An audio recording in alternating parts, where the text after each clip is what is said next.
Sir बहुत शुक्रिया sir. मैं आपका इंतहाई शुक्रगुजार हूँ कि आपने मुझे एक इंतहाई अहम मामले को इस फ्लोर पर बात करने की इजाज़त दी। सर ये असेंबली क्योंकि अवाम की नुमाइंदा असेंबली है और इसमें अगर हम अवामुन्नास के आम मसाइल पर बात ना करें तो इसकी वक़्त भी कम से कम होती जा रही है और मज़ीद होगी। सर जून और जुलाई में हमारे मकामी जो छोटे माहीगीर हैं उनको शिकार पर उनकी पाबंदी होती है और ये 2 महीने वो बड़ी फाका कशी की सूरत में गुजारते हैं और अगस्त में उनको माहीगीरी की इजाज़त मिलती है। सर अब जैसे ही अगस्त शुरू हुआ तो पाकिस्तान मैरीटाइम सिक्योरिटी एजेंसी की जानिब से एक नया कानून सामने आ गया है जिसके तहत माहीगीरों को जो पहले 1 साल का परमिशन वो देते थे वो घटाकर 6 माह किया गया, फिर 3 माह, फिर 2 माह और अब वो कहते हैं कि 6 दिन।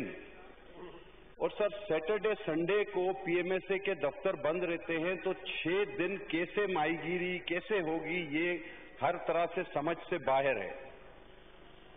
सर चेकिंग के नाम पर सिक्योरिटी के नाम पर हमारी सिक्योरिटी एजेंसीज का बड़ा एहतराम है हमें, लेकिन जो शुनीद है कि इस तरह की सजाएं दी जाती हैं कि बाप को बेटों के सामने मुर्गा बनाना, सजा के तौर पर उनसे झाड़ू दिलाना और सर जब कश्तियां 200-200, 400-400 की तादाद में एक साथ निकलती हैं तो इन्हें एक साथ रोककर चेक किया जाता है। शनाख्ती कार्ड से लेकर तमाम कागजात चेक किए जाते हैं जिनकी वजह से उनके पास रखी हुई स्टॉक में बर्फ पिघल जाती है जिसकी वजह से वो नुकसान कर जाते हैं और फाके करते हैं।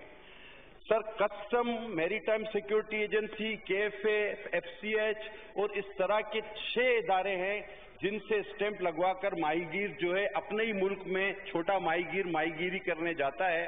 और एक तल्ख हकीकत है हमारे माशरे की कि कोई भी स्टैंप बगैर दिए लिए नहीं लगता। तो ये छोटा माहीगीर सर दिन हर गुजरते दिन के साथ फाका कशी का शिकार हो रहा है, बलूचिस्तान से लेकर सिंध का हर माहीगीर।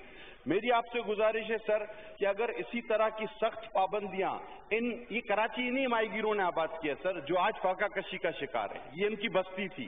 अगर इन छोटे माहीगीरों को बिल्कुल तबाह करना है, इनकी तजलील करनी है, इनकी तस्दीक करनी है तो एक एलानिया कर दिया जाए कि जी पाकिस्तान में छोटा माहीगीर माहीगीरी न करे क्योंकि वैसे ही डीप सी ट्रॉलर की राह हमवार की जाती है। अब सर मजे की बात यह कि कोई ऐसा फोरम भी नहीं जिस पर हम जाकर बात करें क्योंकि हम उन इलाकों से हैं जहां पर माहीगीरों के वोट हैं, आगा रफीउल्लाह है, जाम अब्दुल करीम है। हम किस फोरम पर जाकर बात करें कि हमारे माहीगीरों के साथ ये तजलील आमेज सुलूक रोज बरोज बढ़ता जा रहा है। और सर दुनिया का वाहिद मुल्क है पाकिस्तान जिसमें कस्टम अपने ही माहीगीर को पोर्ट क्लियरेंस देता है, पीसी, यानी कोई दूसरे मुल्क से तो हम नहीं आ रहे, हम अपने ही मुल्क में माहीगीरी करते हैं, हमें पीसी की क्या जरूरत है।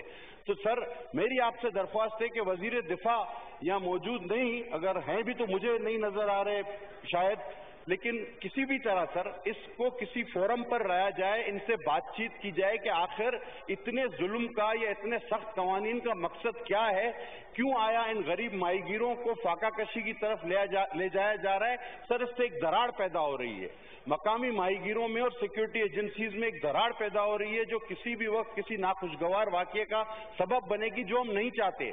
हमने इसे रोका हुआ है सर, मेहरबानी फरमाकर हमारे मकामी माहीगीरों के लिए कोई फोरम फराम किया जाए, उन्हें आसानी दी जाए, उनको जिंदगी गुजारने का, सांस लेने का मौका दिया जाए। बहुत शुक्रिया सर। बहुत शुक्रिया जी।